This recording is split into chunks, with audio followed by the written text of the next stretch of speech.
the bell icon on the YouTube app and never miss another update.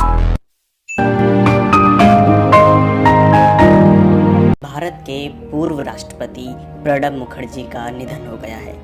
वो 84 साल के थे। कांग्रेस के वरिष्ठ नेता रहे प्रणब मुखर्जी कई दिनों से अस्पताल में भर्ती थे। उन्हें दिल्ली स्थित सैन्य अस्पताल रिसर्च एंड रेफरल में भर्ती कराया गया था। अस्पताल में भर्ती करते समय बताया गया था कि प्रणब मुखर्जी के मस्तिष्क में एक थक्के का इमरजेंसी ऑपरेशन करना पड़ा था। बाद में उनके फेफड़ों में संक्रमण होने की बात भी सामने आई थी।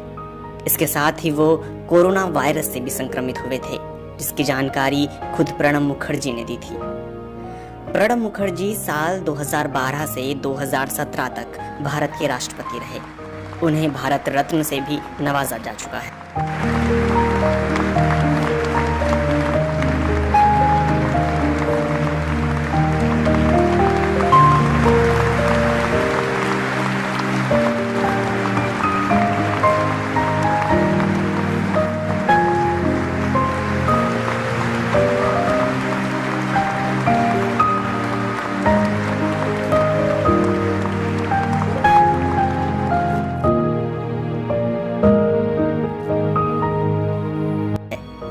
राष्ट्रपति बनने से पहले प्रणब मुखर्जी कांग्रेस के नेता रहे। यूपीए सरकार के दौरान वो देश के विदेश मंत्री, रक्षा मंत्री और वित्त मंत्री जैसे महत्वपूर्ण पदों पर रहे। प्रणब दा के राजनीतिक करियर की शुरुआत साल 1969 में हुई, जब इंदिरा गांधी ने उन्हें राज्यसभा की टिकट दी। इसके बाद वो साल 1975, 1981, 1993 और 1999 में भी राज्यसभा सदस्य के तौर पर चुने जाते रहे।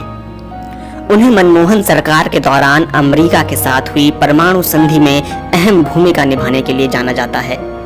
प्रणब मुखर्जी उस समय भी चर्चाओं में आए जब वो अपना राष्ट्रपति का कार्यकाल पूरा करने के बाद आरएसएस के एक कार्यक्रम में शामिल हुए।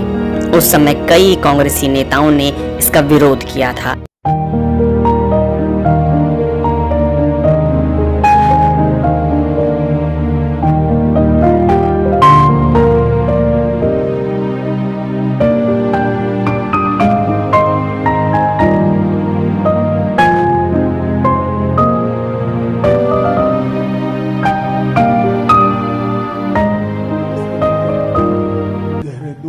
और सदमे की बात है कि आज भारत रत्न प्रणब मुखर्जी हम सब के बीच में नहीं रहे। आज उनका नश्वर देह भी हम लोगों के बीच से चला जाएगा। कई दशकों तक भारतीय राजनीति की क्षितिज में प्रणब की तरह ही कांतिवान रहकर प्रणवदा काम करते रहे। चाहे पक्ष हो या विपक्ष, एज अ पार्लियामेंटेरियन उनके भाषणों ने हमेशा देश को एक अच्छी बहस दी, एक नई दिशा दी, एक नया निर्धार भी दिया। विपक्ष में हो या पक्ष में, नीतियों के निर्धारण की कटु आलोचना करनी हो या स्वयं नीति निर्धारण करना हो, हर बात में प्रणब दा का कौशल्य दिखाई पड़ता था।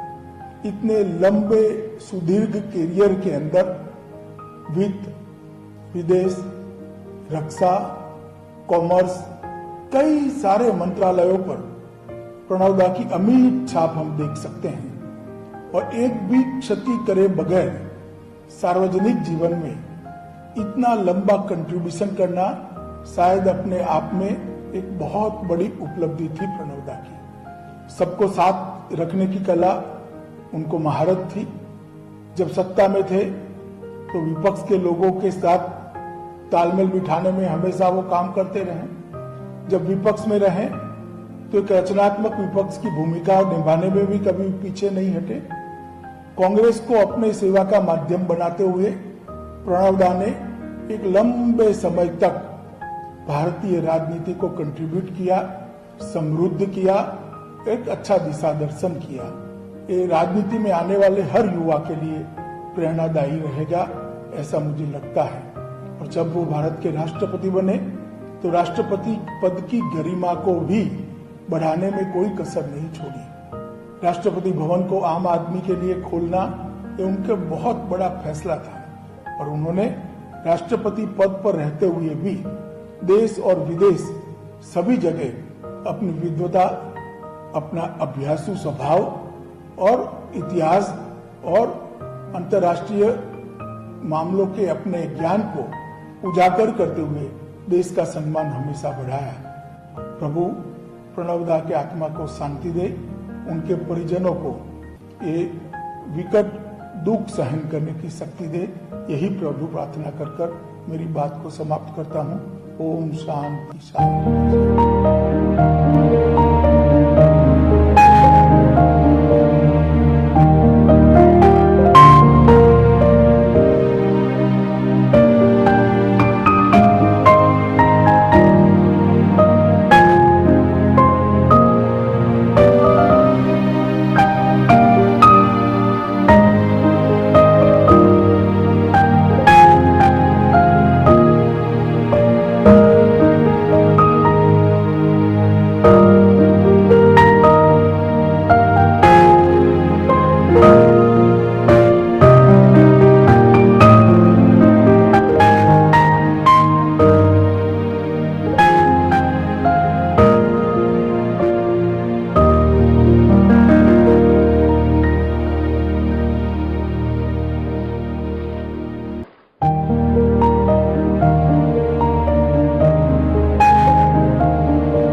मेरे चैनल से जुड़ने के लिए लाइक सब्सक्राइब करें।